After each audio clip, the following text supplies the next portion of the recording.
मंडल आयोगाचा निर्णय माझा आहे.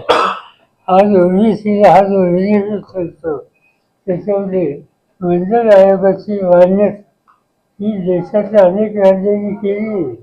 त्यावेळी महाराष्ट्र हे पहिलं राज्य होतं. त्याचा बेनिफिट ओबीसीला मिळाला. हा एक भाग. त्याच्याशिवाय हा जे आरक्षणाचा निर्णय सुद्धा माझा होता. त्याचाही काही बेनिफिट हा निश्चित ओबीसीला मिळत होता. विशेषतः धनगर किंवा तत्सम हे निर्णय घ्यायचा पुढाकार त्यावेळी सत्तेत असलेल्या आमच्या लोकांनी आणि त्याचं नेतृत्व हे माझ्याकडे होतं.